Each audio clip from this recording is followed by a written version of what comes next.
አሁን ወደ ትምህርታችን እንገባለን። የትምህርታችን ርዕስ የሚሆነው ውድቀት የሚል ነው። ውድቀት በሚል በትምህርታችን ርዕስ የእግዚአብሔርን ቃል እንነጋገራለን። የተወሰኑ ጥያቄዎችም ይኖራሉ። ጥያቄዎችን ደግሞ እናንተ በራሳችሁ ትይዙና በራሳችሁ ጥያቄውን ትሰራላችሁ ማለት ነው። ኦኬ እሺ። በመጀመሪያ መግቢያ ላይ እግዚአብሔር ለአዳምና ሔዋን አንድ ቃል ትዕዛዝን ሰጥቷቸው ነበረ። እግዚአብሔር ለአዳምና ሔዋን አንድ ቀላል ትዕዛዝን ሰጥቷቸው ነበረ። ኦሪት ዘፍጥረት ምዕራፍ 2 ከ16 እስከ 17 ላይ እንደዚህ የሚል ቃል አለ። የሰማያትንና የምድር በውስጣቸውም ያሉትን ሁሉ አፈጣጠር በዚህ ሁኔታ ተከናወነ። እግዚአብሔር ይሰራ የነበረውን ስራ በሰባተኛው ቀን ላይ ፈጽሞ ነበረ። ስለዚህ ከሰራው ስራ ሁሉ በሰባተኛው ቀን አረፈ። እግዚአብሔር ሰባተኛውን ቀን ባረከው፣ ቀደሰው። ካከናወነውም የመፍጠር ስራው ሁሉ ያረፈው በሰባተኛው ቀን ነውና ይላል የእግዚአብሔር ቃል። አሁን እዚህ ጋር ምንድነው? እግዚአብሔር አምላክ ሰውን እንዲህ ብሎ አዘዘው። ከገነት ዛፍ ሁሉ ትበላለህ፣ ከገነት ዛፍ ሁሉ ትበላለህ፣ ነገር ግን መልካምንና ክፉን ከሚያስታውቀው ዛፍ አትብላ። ከእርሱ በበላህ ቀን ሞትን ትሞታለህ ብሎ እግዚአብሔር ምን አለ? ለአዳምና ሔዋን ይህንን ትእዛዝ ሰጥቷቸው ነበረ።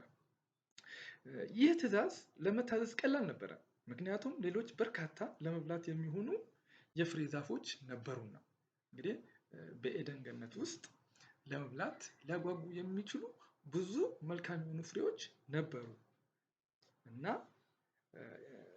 ትእዛዝ ስለሆነ ግን ያው ለመብላት የሚሆኑ ፍሬዎች እንደነበሩ ያው እነሱም ያውቁ ነበረ። ነገር ግን ይህ ትእዛዝ ለመታዘዝ ቀላል ነበረ።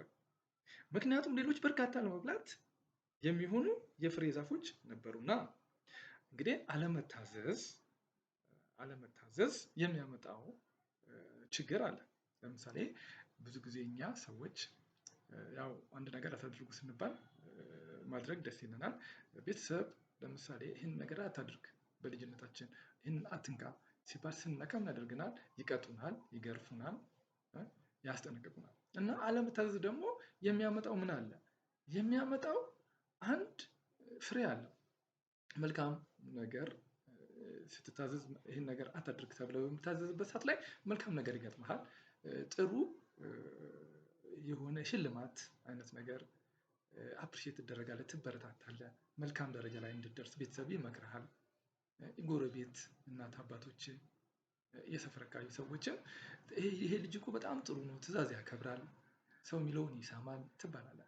ትእዛዝ አለማድረግ ደግሞ አንደኛ መጥፎ ነው። በሰዎች ዘንድ ጥሩ ስም ላይኖር ይችላል፣ በእግዚአብሔር ዘንድም እንደዛው ቅጣት አለው ማለት ነው። አንደኛ አለመታዘዝ።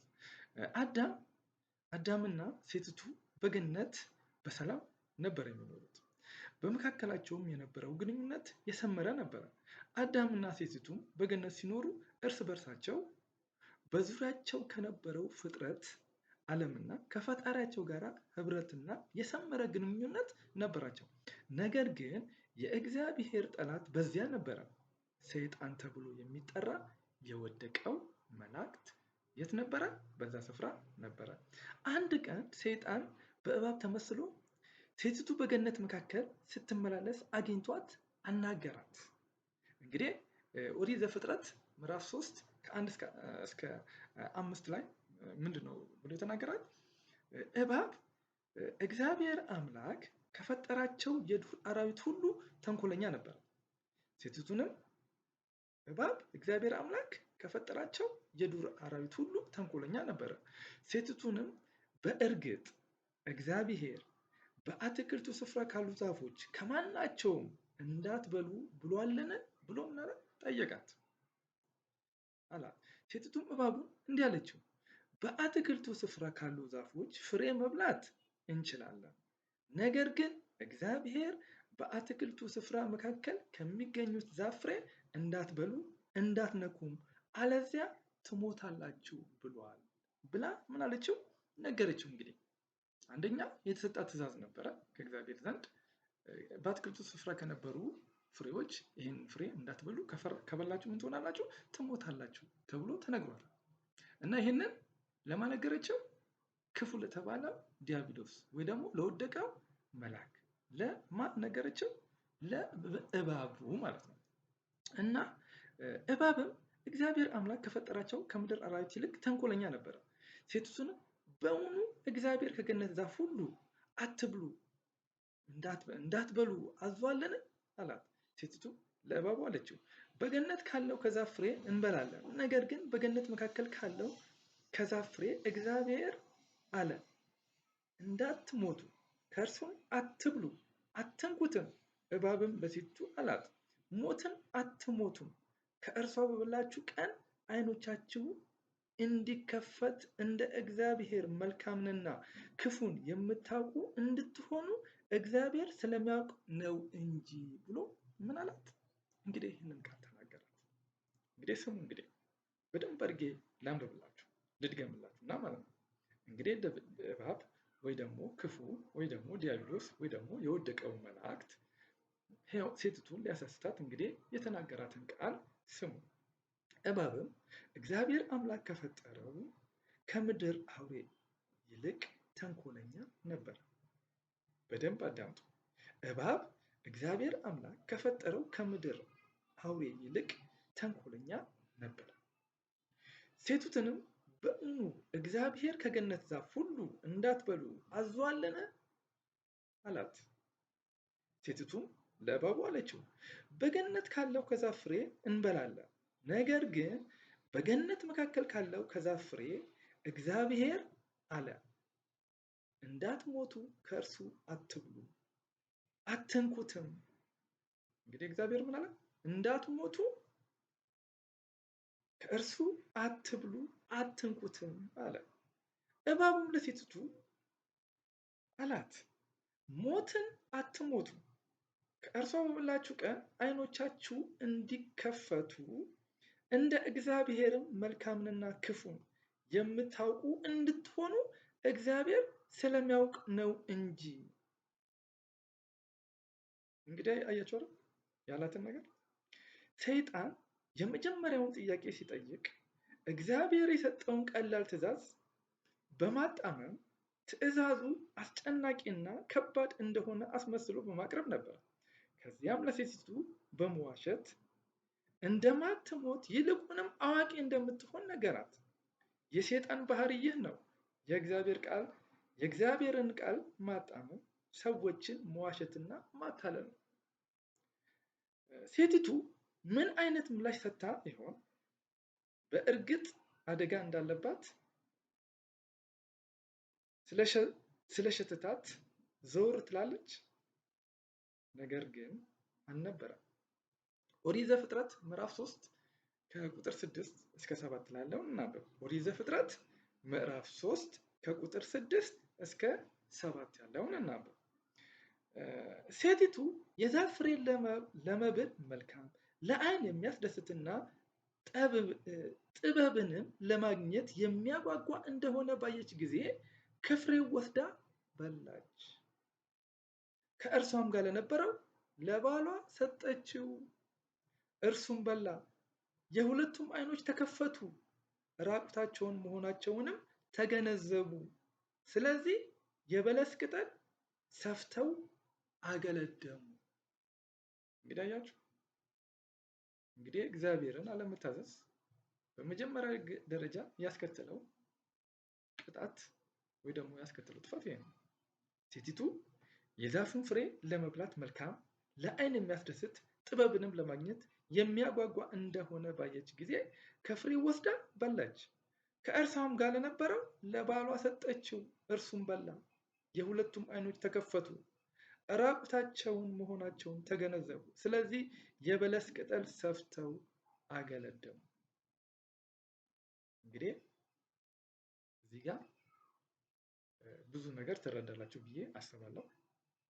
እግዚአብሔርን መታዘዝ ምን ያህል ጥፋት እያስከተለ እንደሆነ ከመጀመሪያው እየጀመረ ነው ማለት ነው። ሴቲቱም ዛፉ ለመብላት ያማረ እንደሆነ ለዓይንም እንደሚያስጎመጅ ለጥበብም መልካም እንደሆነ አየች። ከፍሬውም ወሰደችና በላች፣ ለባሏም ደግሞ ሰጠችው፣ እርሱም ከእርሷ ጋር በላ። የሁለቱም ዓይኖች ተከፈቱ፣ እነርሱም ራቁታቸውን እንደሆኑ አወቁ። የበለስንም ቅጠሎች ሰፍተው ለእርሱ ለራሳቸው ግልድም አደረጉ። ለእነርሱ ለራሳቸው ግልድም አደረጉ ይላል። ሁለቱም ሴቲቱና አዳም ተታለው በእግዚአብሔር ላይ አመፁ። በውጤቱም ወዲያውኑ ግንኙነታቸው ተለወጠ። እርስ በራሳቸው ይተፋፈሩም ጀመር፣ ምክንያቱም ራቁታቸው ነበሩና። ሌላም የተለወጠ ነገር ነበር። ዘፍጥረት 3ን እናንብብ። እባብ እግዚአብሔር አምላክ ከፈጠራቸው የዱር አራዊት ሁሉ ተንኮለኛ ነበረ። ሴቲቱንም በእርግጥ እግዚአብሔር በአትክልቱ ስፍራ ካሉ ዛፎች ከማናቸውም እንዳትበሉ ብሏልን? አላት። ሴቲቱም እባቡን እንዲህ አለችው፣ በአትክልቱ ስፍራ ካሉት ዛፎች ፍሬ መብላት እንችላለን፣ ነገር ግን እግዚአብሔር በአትክልቱ ስፍራ መካከል ከሚገኙት ዛፍ ፍሬ እንዳትበሉ እንዳትነኩም፣ አለዚያ ትሞታላችሁ ብሏል ብላ እንግዲህ ተናግራለች። እነርሱም ቀኑ በመሸ ጊዜ የእግዚአብሔርን የአምላክን ድምፅ ከገነት ውስጥ ሲመላለስ ሰሙ።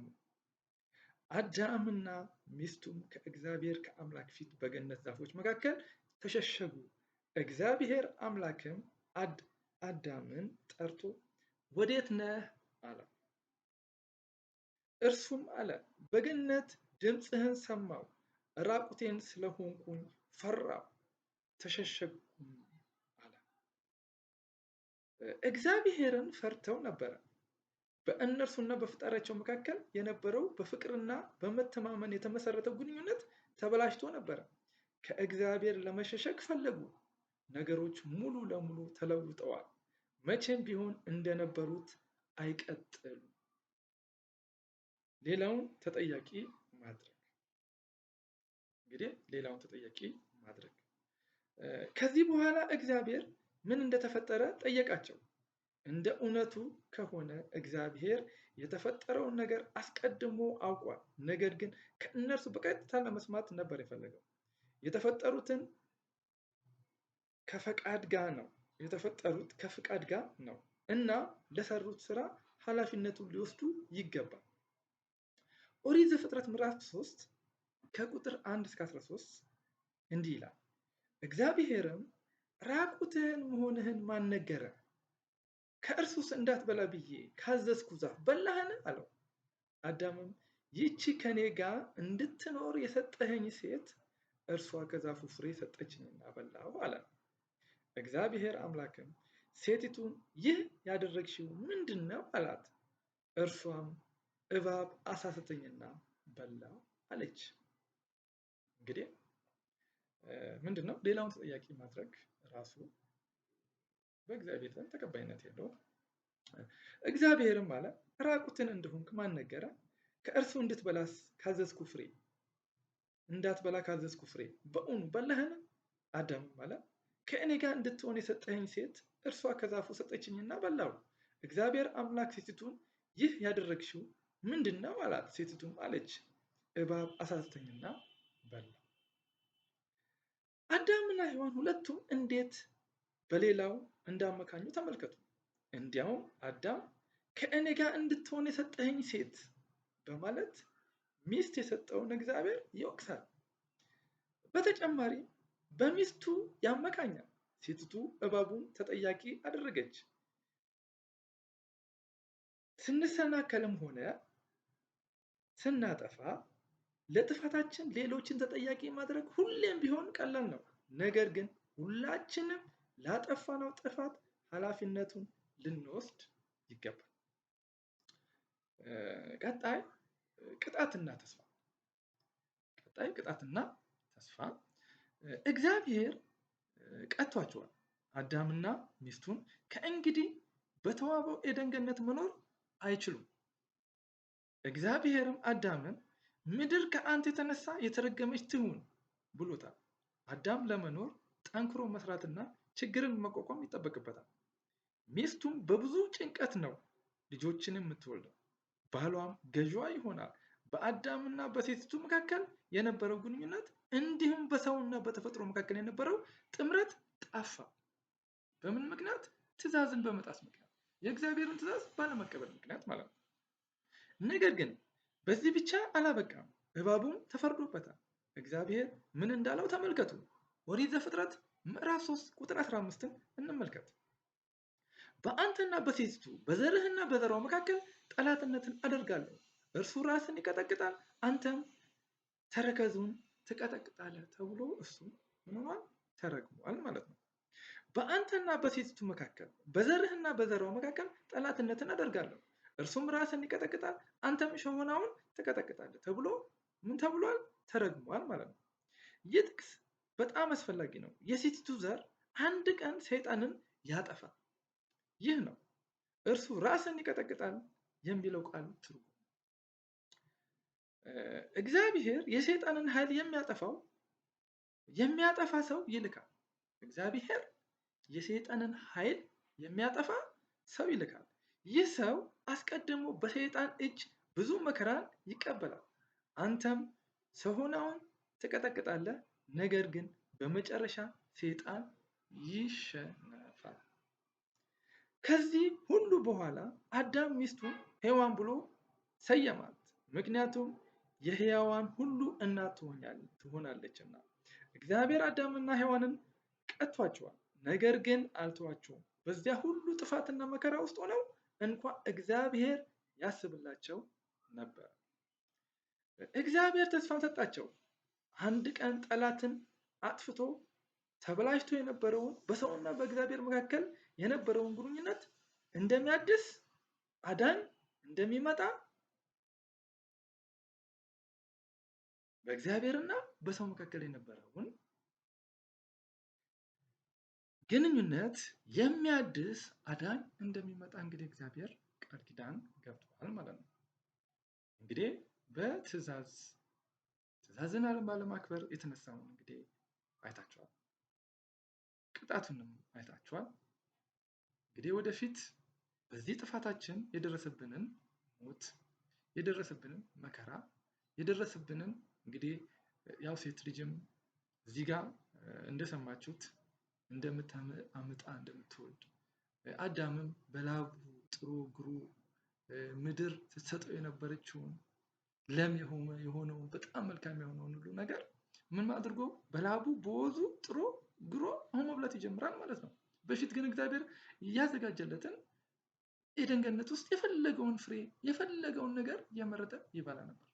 አሁን ግን ትእዛዙን ባለማክበሩ የተነሳ እንደዚህ አይነት አደጋ ደርሶበታል ማለት ነው።